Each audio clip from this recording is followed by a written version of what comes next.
What is an oddity? Short answer is something that's a little different and a little bit bizarre. Lately I've been thinking about oddities in terms of knickknacks, you know, what you'd find in a witch hut or a Victorian hoarder's house. A lot of the time it's sold random things or specimens in jars, and I want them.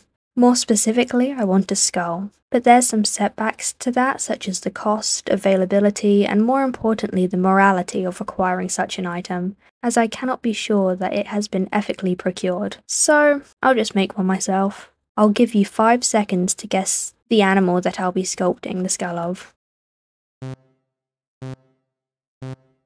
A leopard, of course. Did you get it right? I first drew out the rough shape of the skull from a top and side view. To save clay and help with structure, I used tin foil to build up the shape, and some gauge wire to add support to the zygomatic arch. I used Daz air dry clay and just kind of blobbed it on until I got the rough shape right. Once I ran out of that, I began to use Daz terracotta clay, which is why the skull turns from white to orange. I kept pictures of leopard skulls at different angles up while sculpting, and eventually found a 3D render to use as reference. The clay kept drooping and was tricky at times, but I had fun.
This is it as of day 1. It's really weird looking, but I can't touch it anymore because it's fallen apart. But it's still really squishy. So.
I have deleted so many pictures off my phone, so hopefully this video won't cut off.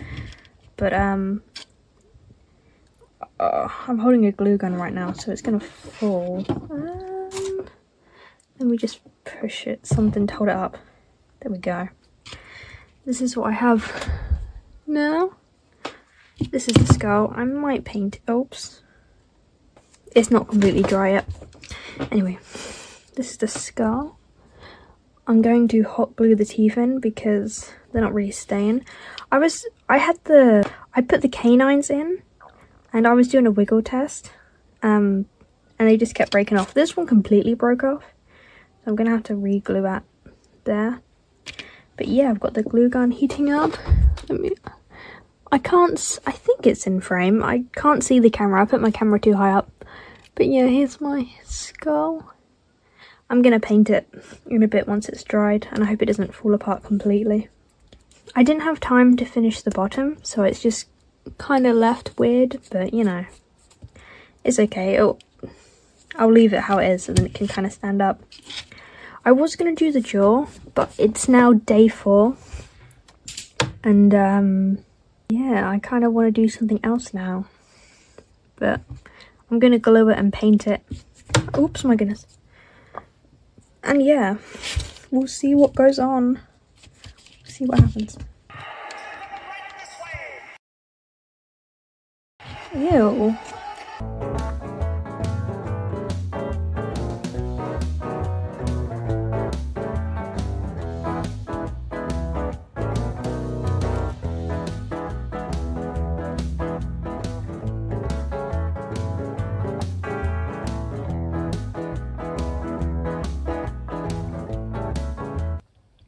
Hello, it is now day, I don't know how long I've been doing this, but it's been maybe a week. And this is the skull right now. I put the teeth in and they've managed to dry securely. And I think it's dry all the way through. I don't know, it has been a couple days, but it might still be a bit, don't know. But it's dry to touch and it feels firm, and it's been a couple days, so I'm going to paint it today and hope it doesn't all get screwed up. I'm going to use some of this stuff that I was given, because I said then the surface will be good for painting. Yes. I'm pretty sure gesso, just you put it on and it makes the surface more ready to hold the paint. So that'll be fun, and we can get started. I'm not actually sure what type of leopard this is. Obviously I know it's a leopard skull, but there are 9 distinct subspecies. I think there's, unless there's been more added, I think there's only 9, which is the Amar, the Arabian, the Javan, the Javan, the Sri Lankan, the Indo-Chinese, the North Chinese, the Persian, the Indian, and African leopard. I think this is an African leopard, but I don't think their skulls are that different. I think what varies is more like size and stuff. The reason there is so many subspecies of leopards is because I think they're the most, they're the most versatile big cat out there. As in terms of, they're the most adaptable. They can, they live in all different types of territories, and I'm pretty sure they can live wherever as long as they get food. This isn't the most even painting I've ever done, which is impressive because felines as like a genus are the most adaptable species anyway. So then the leopard being the best out of them is like the super cat, as people call them. I'll put a lot in the little cracks. Tap,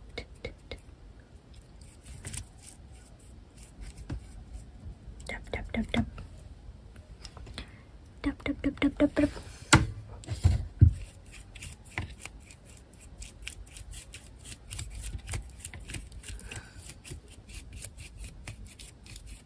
The scientific name is Panthea. No, Panthea is Greek. It means all gods. Panthera. Yeah.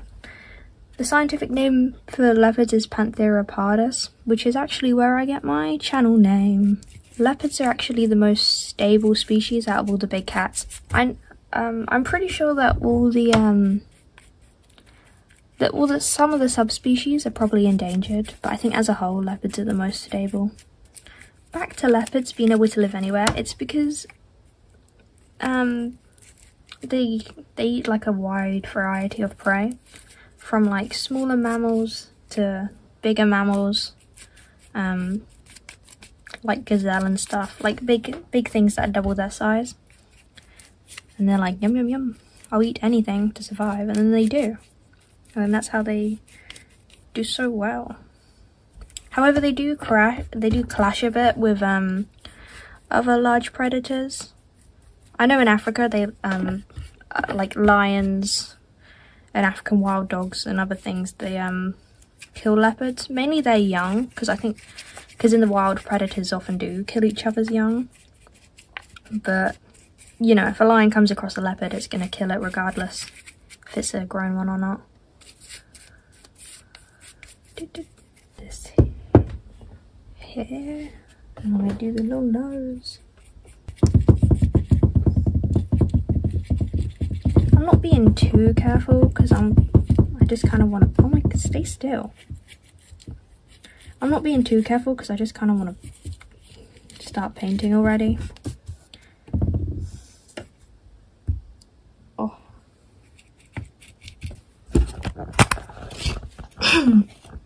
Right. Now that's done. It looks kind of weird. It looks kind of fleshy, kind of gross, but it's okay. I'll let this dry and I'll go watch Dantidium for an hour.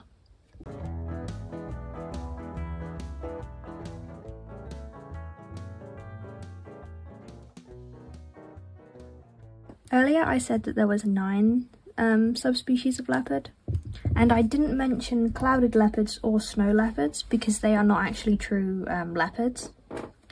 And in fact, snow leopards are actually closer related to tigers than they are to leopards. And jaguars, people think jaguars and leopards are related because they look very similar. Jaguars are not leopards. I think it's probably something to do with convergent evolution. Like, they just look similar, but they're not actually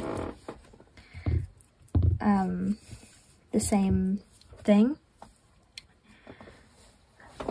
They both have rosettes on them, so that's why people they both have rosettes on them, and that's why people mess them up. Rosettes being the patterns that they have.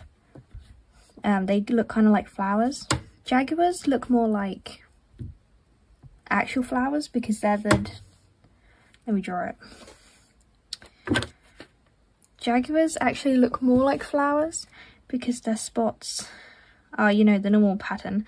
Like that would be a leopard there, and jaguars have little dots in them, and that's how you tell them apart. Also, jaguars are more athletic, they're more muscular, and they live more in rainforesty type areas. Think like Dora the Explorer. You know, they swim and they hunt crocodiles, and leopards are more sit and wait, and then once they get within 10 to 30 feet they pounce. Yeah, leopards don't really chase their prey. If they miss their pounce, they'll kind of just give up. And even though leopards are like one of the smaller big cats, and they, you know, even though leopards are one of the smaller big cats, even though leopards are one of the smaller big cats, they are still really strong. Because I don't know if you've ever seen a video of it, but they...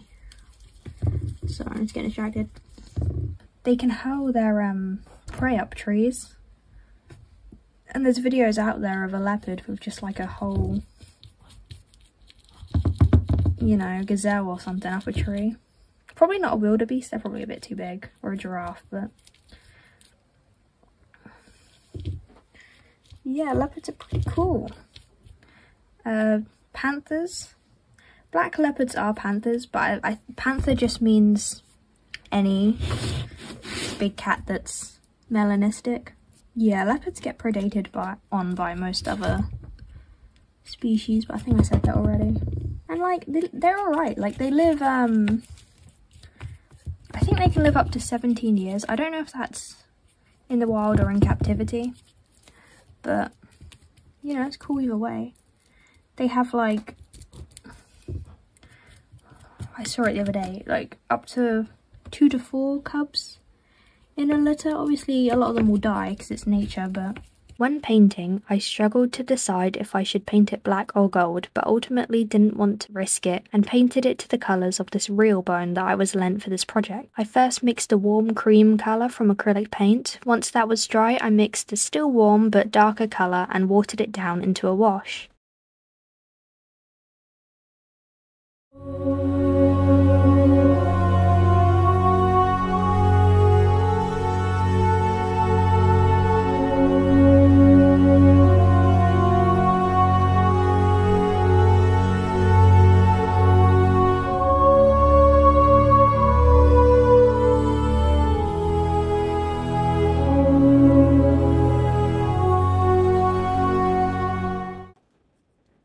And now to throw it into an unnamed pocket dimension.